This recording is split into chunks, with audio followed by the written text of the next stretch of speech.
I don't want to fight. But you do have situations like Iran. You can't let them have nuclear weapons. You just can't let that happen.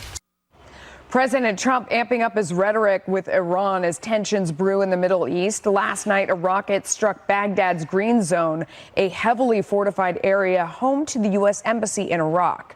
The Iraqi military says it believes the rocket came from East Baghdad, home to Iraq-backed Shiite militants.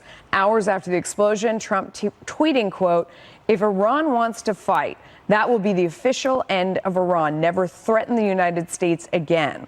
Some Democrats are criticizing the president's Iran approach, with Senator Chris Coons making it a 2020 issue. This is a man whose Twitter-led national security leadership has unstabilized our core alliances, has concerned our national security apparatus, and I think is exactly why we need Joe Biden as our next president. We need someone with some stability, predictability, and relationships among our core allies. Meantime, Senator Mitt Romney is one of the president's critics within the Republican Party, tamping down fears of a war. I don't believe for a minute that either the president or John Bolton or, frankly, anyone else in a serious senior position of leadership in the White House has any interest in going to the Middle East and going to war. That's just not going to happen. Administration members, including Secretary of State Pompeo and Defense Secretary Dunford, plan to brief legislators on the Iran strategy coming up tomorrow. Chris, I mean, you saw that pivot right there. So when they criticize the president's policy and then they pivot to Biden-Obama, which this was another one of the big issues where you look around how things were in the world. Right. And there are a group of people that voted for President Trump who believed that we were getting steamrolled and we were seeing, outbreaks with ISIS. Mm-hmm. It seems, on a weekly basis. Yeah, I'm not sure it's a winning issue for Democrats to try and draw a contrast to the 8 years under Obama, Biden, and the foreign policy mistakes that were made there, and our apology tours, and the fact that we allowed ISIS to grow to where it did, to what has happened under President Trump. We've all seen the way President Trump deals aggressively with foreign leaders by now, and it makes many of us uncomfortable. But I would think maybe with North Korea, the pearl clutching was justified, but let's face it, it's resulted in results. We got 3 Christian missionaries home. We have seen results come out of it. And I think looking at the reality with Iran is a little bit different. And if we look at, I don't think the president wants war, but I do think he is saying something that a lot of Americans agree with. We are sick of people pushing around. We're sick of people taking strong stands against us. And if you push us, we're going to push back. And the fact is that is diplomats may not like that, but let's face it, the diplomats have not gotten a lot of results. Okay, lately. Countering that argument is Congressman Seth Moulton, who says that a war with Iran, that the president lacks credibility on that front. Let's listen. We need to avoid an incident like a Gulf of Tonkin incident that set off the Vietnam War that would drag us into war. But make no mistake, this is exactly what John Bolton wants to have happen. We have the same situation with a commander-in-chief who dodged his own generation's war. So he doesn't really have the credibility to keep us out of this one. I just want to point out he's a presidential candidate, and that's probably why he's taking shots at the president rather than telling us what he would do. You think that I'm just going to get that out there. I'm done.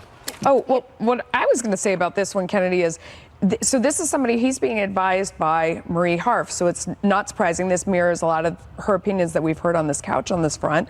She's also the one that said that the Syrian war, was started by a drought that didn't happen. So I don't know if this is getting the advice. Go ahead. I tend to agree that it's a really bad idea to get in a war in the Middle East, and I think it is an absolute political death warrant for the president and his administration. I hope that John Bolton and Secretary Pompeo are much more serious and measured than some of their comments appear to have been. I understand we have to take a tough strategy with Iran, but that doesn't necessarily mean getting people killed. Is that what this looks like to you, as getting people killed? Or do you agree with Mitt Romney, who said this is tough talk and I don't think there's much more than that behind it? Well, I'm not okay with that explanation for this. And I just want to add as well, yes, Marie is advising Seth Moulton and does have a great national security background. And there have been climate change has played a role in the displacement of people and the rise of terror threats. And that comes out from our own DHS. But anyway, that was debunked, but that's okay. Okay. We don't need anyway, to go down that road again. There's an Arizona Democrat, Ruben Gallego, who came out and he said, I get exactly the same briefings as Tom Cotton, who was on the Sunday shows this weekend, talking about the existential threat from Iran. And he was saying that he's making it up, that is not at all what the intelligence is showing. And I think the big concern is that you end up with a situation like we did during the George W. Bush years, where you had an argument about weapons of mass destruction that did not end up panning out. And you had all of this tough talk. And then we actually did go there. And Ruben Gallego actually served. And we're still there. And he himself went to Iraq. So you need to be paying attention So did to Senator Cotton. He served. So did I can Congressman understand them Gallego. disagreeing, but to and say so did Seth Moulton. that our senator completely. Nobody's saying that about the other senator on the other side of the aisle. Just because they don't agree, it doesn't mean they're completely making stuff up. But I'm just repeating what he said about it, and I would encourage everyone to take all sides of this. We are lucky enough to be represented by people who have served, who do have a higher understanding of what's going on than we did, and who have made the ultimate sacrifice. On both sides of the aisle. Absolutely. I'm just saying to pay attention to the dynamics. They made the ultimate sacrifice. Sorry. Yeah. Okay.